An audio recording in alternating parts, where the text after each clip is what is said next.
का बोझ नहीं उठा सकता। जब ये दिल से आवाज निकलती है ना, और पता है आपको, जब जब परमेश्वर के लिए दिल से आवाज निकली है ना, वो स्वर्ग में आराम से बैठा रहा नहीं है, परंतु वो स्वर्ग छोड़कर पृथ्वी पर उतरा है। हालेलुया।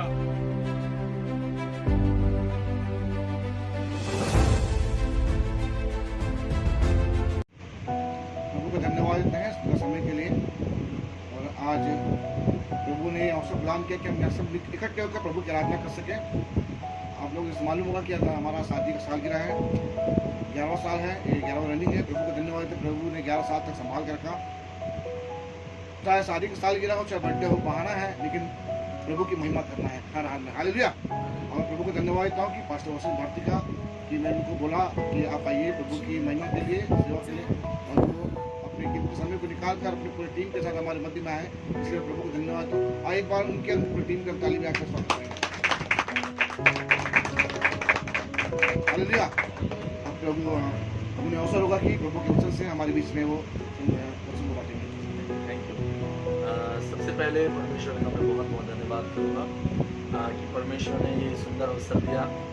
और सही बात है, जैसा कि पास्टर साहब ने बताया कि हमारा ये एनिवर्सरी हो, चाहे बर्थडे हो, या किसी प्रकार से कोई भी ऐसा कार्यक्रम रखना जो कि आनंद के साथ हम रखते हैं, वो एक प्रकार से बहाना है। लेकिन हमारे हर एक कार्य में या हर एक उत्साह में, खुशी में सबसे पहले यीशु सामने होते हैं। क्योंकि अगर यीशु ही नहीं है तो हम कुछ भी करें या कुछ भी प्रारंभ करें, वो सब कोई अर्थ या किसी मतलब का नहीं है। मैं सबसे पहले परमेश्वर का धन्यवाद करता हूँ, और साथ ही परमेश्वर के दास का, और मैं हृदय की गहराई के साथ हमारे पास्टर साहब, उनकी वाइफ को बहुत बहुत बधाई देता हूँ। ये उनकी कितने साल हो गए? 11वां सालगिरह है, 11वां शादी का सालगिरह है। और उन्होंने इस चीज़ों को अपने मन में विचार किया। वे शादी को, सालगिरह को ऐसे भी मना सकते थे, लेकिन उन्होंने चाहा कि इस शादी के सालगिरह में परमेश्वर की आराधना हो, परमेश्वर की उपस्थिति हो। ये सामने मैं कुछ भी नहीं हूँ, लेकिन उन्होंने मुझे एक ऐसा स्थान देकर रखा हुआ है। ये मेरे लिए बहुत बड़ी बात है। जो मेरे से बहुत सीनियर है, मुझसे प्रेम करते हैं, मुझे हमेशा एक मुख्य स्थान देते हैं। वो उनके दिल में वो स्थान है, इसलिए वो मुझे स्थान देते हैं। तो मैं पास्टर साहब का बहुत बहुत शुक्रिया करूँगा, दीदी का भी बहुत बहुत धन्यवाद करूँगा, और पास्टर डेविड भी हमारे मध्य में है, उनका भी मैं बहुत बहुत शुक्रिया करूँगा कि उन्होंने इस जगह में आकर उपस्थिति दी, ताकि हम साथ में मिलकर परमेश्वर की आराधना करें। और जो कुछ भी परमेश्वर आज इस दिन में बताना चाहेगा, उन बातों को मैं आप लोगों के बीच में रखना चाहूँगा। कोई एक स्पेशली कोई ऐसा सब्जेक्ट तैयार करके तो नहीं कि मुझे इसी विषय में बोलना है, लेकिन हमेशा से मेरी एक सोच रही है, जो कि परमेश्वर ने मुझे सिखाया है कि जब कभी मुझे बोलना है, उस समय ही मैं बैठ जाता हूँ। मेरी तैयारी, मेरी स्टडी, मेरा सब जितनी भी प्रकार की मेरी तैयारी है, वे सारी चीज़ें परमेश्वर के वचन के आधार में रहती। स्टडी भी रहता है, परंतु उस समय जब मुझे बोलने का अवसर दिया जाता है, मैं बिल्कुल भी ये सोच कर नहीं बैठता हूँ कि मुझे इस जगह में क्या बोलना है। जस्ट आराधना चालू होने से भी पहले मुझे क्या बोलना है वो भी मुझे पता नहीं था। लेकिन हाँ, मैं ये बात जरूर जानता हूँ कि परमेश्वर पर विश्वास है कि जब भी मैं बैठा हूँ या खड़ा हुआ हूँ उसके वचन को बोलने के लिए, तो उस समय परमेश्वर ने उन बातों को जिसकी जरूरत एक इंसान को है, उसके आधार पर परमेश्वर ने किया है। जैसा कि अक्सर हम इस बातों को जानते हैं कि एक स्त्री और एक पुरुष का विवाह करना या विवाह होना, ये परमेश्वर की योजना के अंतर्गत आता है। क्योंकि कोई भी विवाह जो कि पवित्र है, वो परमेश्वर की योजना के अनुसार होता है। आपको मैं बता दूं एक बात, कि जब कभी बाइबल हमें बताती है कि परमेश्वर ने विवाह की बात की, तो उस जगह में सबसे पहले उसने आदर की बात को सामने में रखा। बाइबल बताती है विवाह सब बातों में आदर की बात समझी जाए, लेकिन इस जगह में ऐसा हो चुका है कि अब विवाह भी हो चुका है और ये 11वां शादी का सालगिरह है। परमेश्वर ने इस जोड़े को जोड़कर 11वां साल इनके जीवन में लेकर आया कि ये थे अलग अलग 11 साल पहले, परंतु परमेश्वर ने 11 साल अब हो गया है, परमेश्वर ने इन दोनों को एक कर चुका है। तो एक प्रकार से देखा जाए तो हम उस दिन को स्मरण करते हैं जिस दिन परमेश्वर ने हमें जोड़ा। वो समय याद करते हैं कि परमेश्वर ने हमें जोड़ा। ये समय होता है कि हम वैसे तो हर दिन हमको स्मरण करना चाहिए, लेकिन मैं ये सोचता हूँ कि हर सालगिरह में अपनी वाइफ को एक जरूर प्रॉमिस करना चाहिए, जो कि शादी के समय की है। सुख में, दुख में, रोग में, आरोग्यता में, है ना, हर परिस्थिति में विश्वास योग्यता के साथ मैं तुम्हारे साथ खड़ी रहूंगी। ये एक प्रतिज्ञा रहती है जो कि हर विवाह में, क्रिश्चियन शादी में, जो कि पत्नी पति से और पत्नी भी पत्नी से जो है करता है। और मास्टर साहब और मास्टरनी दीदी जो है इन बातों को उन्होंने किया है, मुझे बताने की जरूरत नहीं, बस मेरे मन में आया तो मैं बोल दिया। मैं तो कर नहीं पाया, लेकिन आने वाले समय से जरूर करूंगा। ये हर शादी के सालगिरह में ये वादा जरूर मैं करूंगा, और याद हमेशा रखना है। लेकिन मैं ये सोचता, मेरा ये सोच है कि हर शादी के सालगिरह में आपको ये वादा, मेरा ये विचार है कि करना चाहिए, एक बार दोबारा इसको रिपीट करना चाहिए, पत्नी को भी और पति। ठीक है, समझ के बुझ के इसका हालेलुया। हाँ मेरे प्रियो, जिस प्रकार से बाइबल हमें एक पति और एक पत्नी के विषय में बताता है कि किस रीति से पति और पत्नी एक है। पता है आपको, कभी भी पति पत्नी को दो बोला ही नहीं गया है बाइबल में, परंतु बाइबल में यदि पति पत्नी का यदि उपयोग किया गया तो उससे एक ही बोला गया, क्योंकि बाइबल और प्रभु यीशु मसीह कभी भी इस बातों को दो भागों में बांटते नहीं है। उसी प्रकार से परमेश्वर ने भी मनुष्य को, अर्थात वो मनुष्य जो परमेश्वर की कलीसिया कहलाती है, उसको परमेश्वर ने पत्नी कहा है, या फिर कहा जाए कि उसने अपनी देह कहा है। देह का मतलब होता है वो हिस्सा जो हिस्सा सर से जुड़ा हुआ हो। मसीह जो है वो देह का सर है, ठीक है, और जो देह है वो मसीह की कलीसिया है, और ये कलीसिया जो कि मसीह की देह है, ये आपस में जुड़ी हुई है और ये कभी भी अलग नहीं हो सकती। और एक बात बता दूं मैं आपको, जब मुझे आज भी याद आता है कि पौलुस जब परमेश्वर की कलीसिया को सता रहा था, जब पौलुस कलीसिया को मार रहा था, उसके अंदर में एक धुन सवार थी कि जहां कहीं मुझे इस पंथ के लोग मिले, इस गढ़ के लोग मिले, उन लोगों को मैं पकड़ पकड़ के मारूं। और सच में स्तिफनुस के मर्डर के बाद वह और भी ज्यादा इस चीज के लिए एक प्रकार से क्रोध से और उत्साह से भर गया था कि अब मुझे इस प्रकार का एक जुनून सवार हो गया है कि मैं जितने भी लोग इस धर्म में मिलते हैं या इस जाति में मिलते हैं, उन सारे लोगों को मैं पूरी रीति से खत्म कर दूं या मार दूं। ध्यान से सुनिएगा मैं इस वक्त जो बोल रहा हूं। एक बात, वहां एक घटना घटी कि वह कानूनी तौर पे भी सही करना चाहता था और परमेश्वर की दृष्टि में भी सही करना चाहता था। आपको बता दूं, पौलुस कुछ भी गलत नहीं कर रहा था व्यवस्था के अनुसार। ठीक है, आज जहां भी परमेश्वर बहा कर ले जाए हम बहेंगे। ठीक है, हो सकता, अभी कितना बज रहा है, 10 बज रहा है। ठीक है, मैं ज्यादा समय नहीं, 15 मिनट लगभग बोल सकता हूँ, और मैं चाहूंगा कि 15 मिनट आप धैर्य के साथ सुने और बिल्कुल ध्यान से सुने। क्यों मैं ऐसा बोल रहा हूँ? क्योंकि बैठना तो आपको है ही, है ना, तो क्यों ना जब हम बैठ रहे हैं तो एक मन और एक ध्यान होकर बैठे, कुछ सुने, क्योंकि परमेश्वर कभी भी बोलने वाले के हिसाब से बात नहीं करता। परमेश्वर हमेशा सुनने वाले के अनुसार बात करता है। सैमुएल जब तक परमेश्वर की आवाज का रिस्पॉन्स नहीं दिया, शायद इस बात को पहले ही बता चुका हूँ, तब तक परमेश्वर ने उससे बात की ही नहीं। जब उसने, परमेश्वर ने उससे कहा सैमुएल, तब वो उठकर एली के पास जाता है। क्यों परमेश्वर ने उसको रोका नहीं कि तू रुक जा, मैं ही तेरे को पुकार रहा हूँ, लेकिन उसको एली तक जाने दिया, क्योंकि उसको यही लग रहा था कि अभी मुझे एली ही पुकार रहा है। 3 बार ऐसे हुआ, 3 बार परमेश्वर ने उसको रोका नहीं। चौथी बार कुछ हुआ, वो भी एली के समझाने के कारण। बोला कि अब तुझे आवाज आएगी तो बोल देना, हाँ प्रभु बोल, तेरा दास सुनता है। तब परमेश्वर बोलने लगा। लेकिन चौथी बार भी अगर एली के पास जाता तो परमेश्वर 5वीं बार आवाज देता। अगर 5वीं बार भी वो एली के पास जाता तो 6वीं बार आवाज देता। इसका मतलब परमेश्वर पूरी रात उसको आवाज ही देना था। क्यों? अब बोलना है तो बोल ही दीजिए भैया। परमेश्वर क्यों आप वेट कर रहे हैं, नाम ले रहे हैं, ये इंतजार क्यों कि मेरे को जब ये बोले कि हाँ प्रभु बोल, तेरा दास सुनता है, तभी मैं जवाब दूंगा। ये बात हम आज तक समझ नहीं पाए कि परमेश्वर बात कैसे करता है। आपको तब तक परमेश्वर की आवाज सुनाई नहीं देगी जब तक आप उसकी आवाज को रिस्पॉन्स नहीं करेंगे। आपको पता है, हम प्रार्थना करते रहते एक ही सवाल हमारे मन में रहता है, क्यों परमेश्वर बात नहीं कर रहा है? उसका सबसे बड़ा रीजन ये है क्योंकि हम कभी परमेश्वर से ये इच्छा ही जाहिर नहीं किया कि हम सुनना चाहते हैं। हेलो,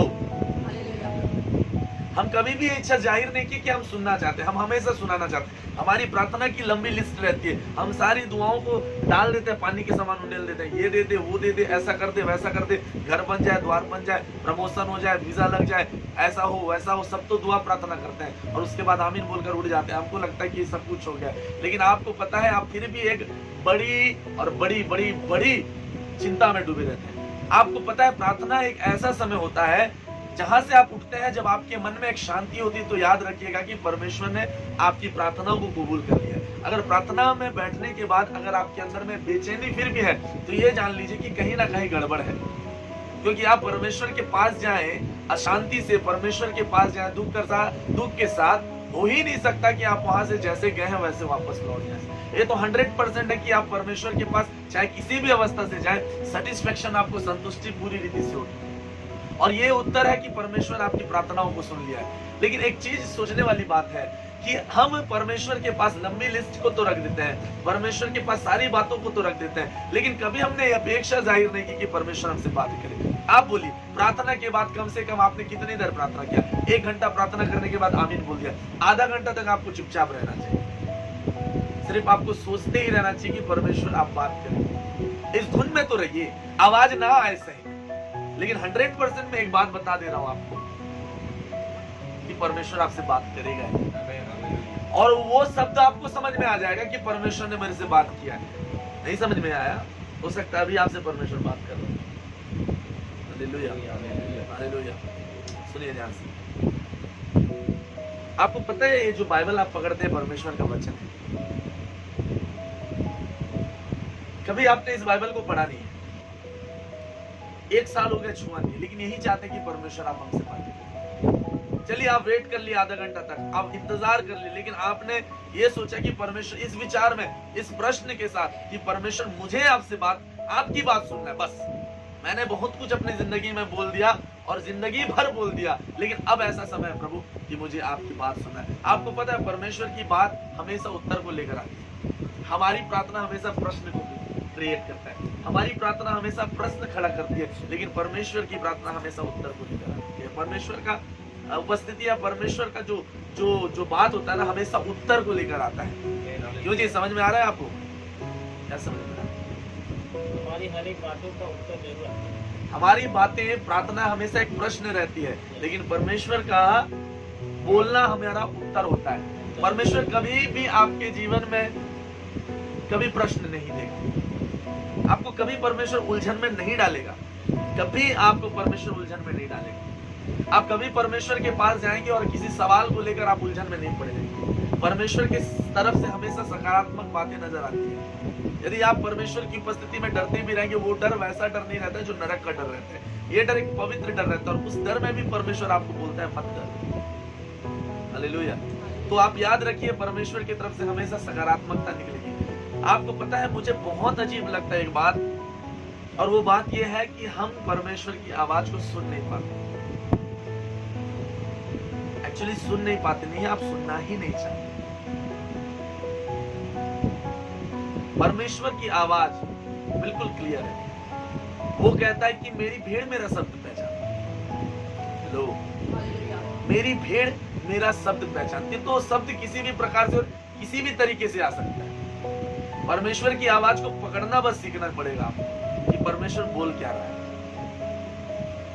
क्योंकि उसकी भेड़ उसका शब्द पहचानती है। अंधेरे में भी आवाज आएगा ना तो समझ में आएगा कि ये मेरा बाप का आवाज है। इसकी जुबान से भी कुछ आवाजें आएगी ना, उसमें से एक आवाज पकड़ लेंगे कि ये मेरी बाप की आवाज है। आपको पता है, ये सब चीज आप पकड़ने लगेंगे ना, उस दिन आप बहुत जल्दी बाहर आ जाएंगे। आपको पता है, परमेश्वर हमेशा उस कंडीशन में बात करता है जब आप बहुत उलझन में रहते हैं, जब आप बहुत डूबे रहते हैं, आप जब बहुत परेशान रहते हैं। एक प्रकार से मैं बोलूं, आप पूरी तरीके से दलदल में डूबे रहते हैं और आपकी नाक सिर्फ बाहर रहती है सांस लेने के लिए। उस समय भी परमेश्वर की आवाज आपने तक आती है। हालेलुया। लेकिन आपको पता है, वो आवाज बहुत धीमी होती है, लेकिन हमको वो बड़ी गूंजने वाली जो आवाज जो हमको दबा रही है ना, वो आवाज पर हमारा ज्यादा कॉन्सेंट्रेट रहता है। Hello, hallelujah.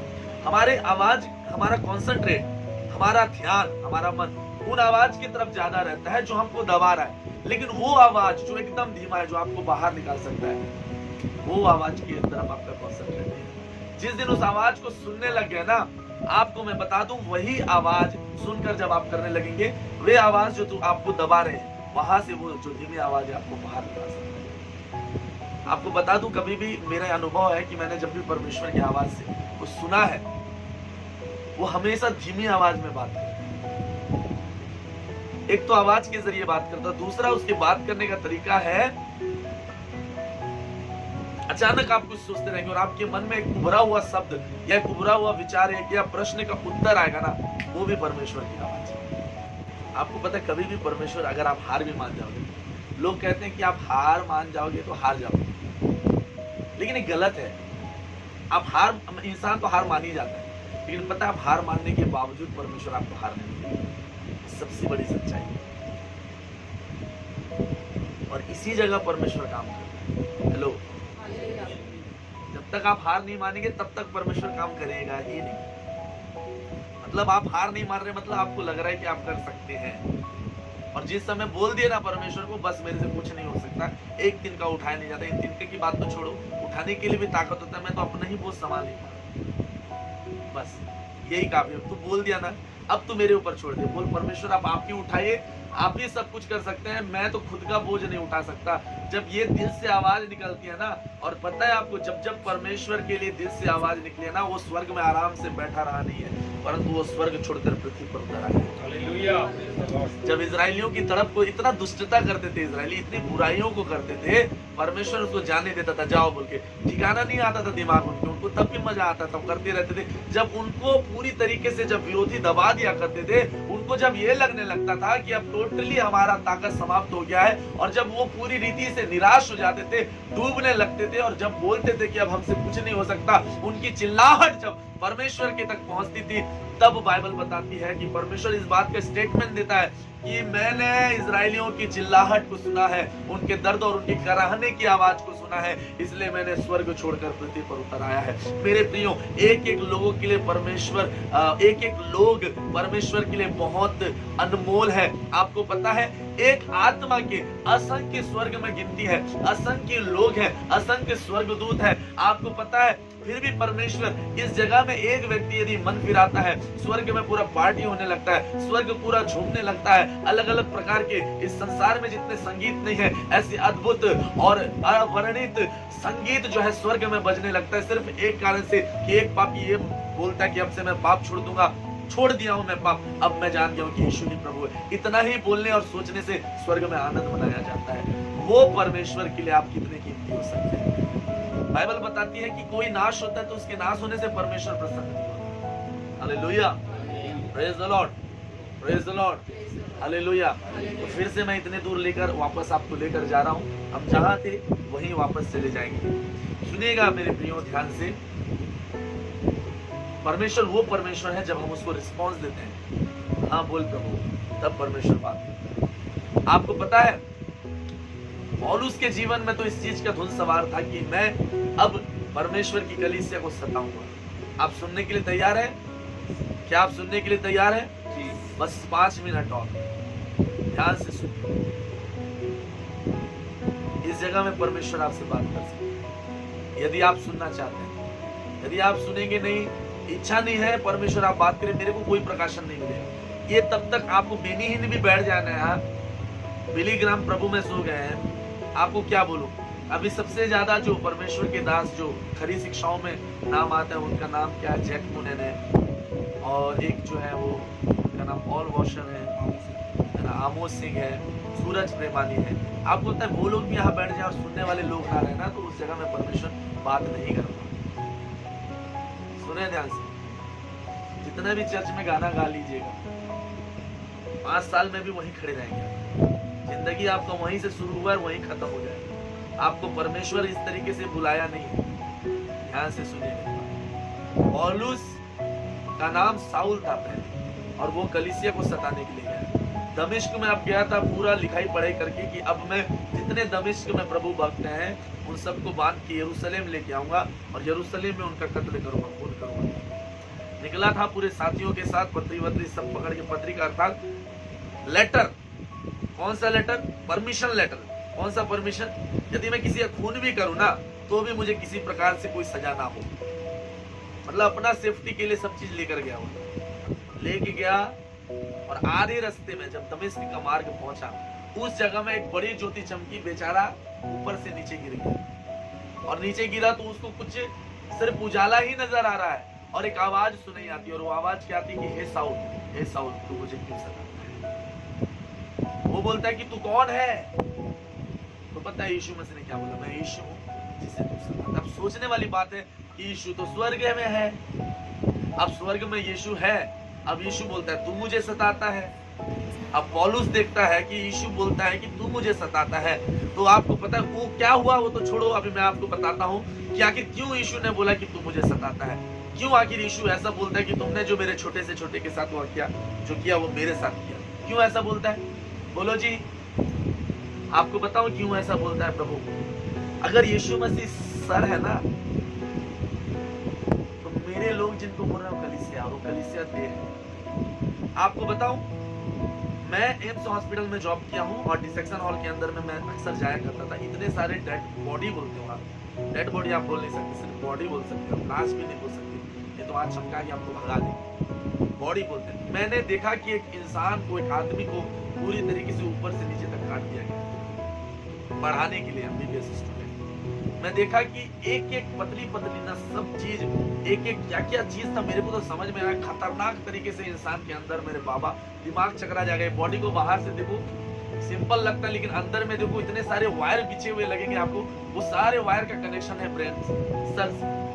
और आपको पता है इस पूरे अंधेरे में भी आपको एक मच्छर काट दिया आपके पैर में, आपको लगता है कि हम देखते हैं, तब हमको पता चलता है कि हम मारते हैं उसी जगह में मच्छर। कोई गलत है फहमिया? लाइट बंद कर दीजिए, मोर्टिन सब बंद कर दीजिए, मच्छर आपको चापने दीजिए। आप तो देख नहीं रहे ना, लेकिन आपको पता है कि मच्छर इसी जगह में काट रहा है, और बिल्कुल आप उसी जगह में करेक्ट, उसके अगल बगल, अरे गलत जगह मार दिया, मच्छर तो हुई। आप इधर नहीं मारते, इधर मच्छर काट रहा है, इधर नहीं मारते, अंधेरा भैया दिख नहीं रहा है मेरे को, ऐसे मारते।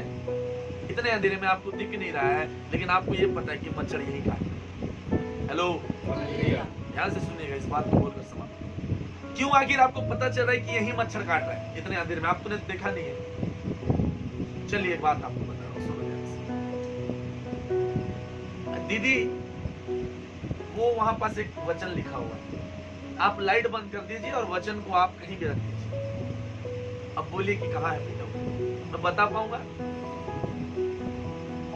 लेकिन आपको बताओ, मेरे हाथों में आप कुछ भी स्पर्श कर दीजिए, चाहे पानी डाल दीजिए, चाहे चाय डाल दीजिए, चाहे मिर्ची खा दीजिए या काट दीजिए, आपको पता है मेरे को आंख बंद भी रहे, अंधेरा भी रहे, पता चल जाए।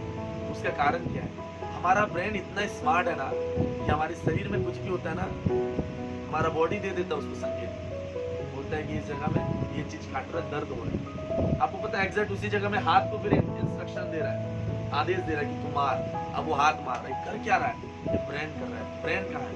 सर में। सारा दर्द का, सारी सूचना इस ब्रेन में पहुंच रहा है। आपको पता है ये ब्रेन सर के अंदर होता है, और यीशु ने बोला मैं सर हूँ। और कलीसिया को जब मार रहे थे ना, तो उसके देह को चोट लग रहा था, और वो दर्द उसके दिमाग में पहुंच रहा है, यीशु के तक पहुंच रहा है। इसलिए यीशु ये नहीं बोलता तू मेरी कलीसिया को क्यों सताता है, बोलता तू मुझे सता रहा है, तू मुझे मार रहा है। यीशु ऐसा भी बोल सकता तू क्यों मेरी कलीसिया को सताता है, लेकिन यीशु ने ऐसा नहीं बोला, तू मुझे क्यों सताता है।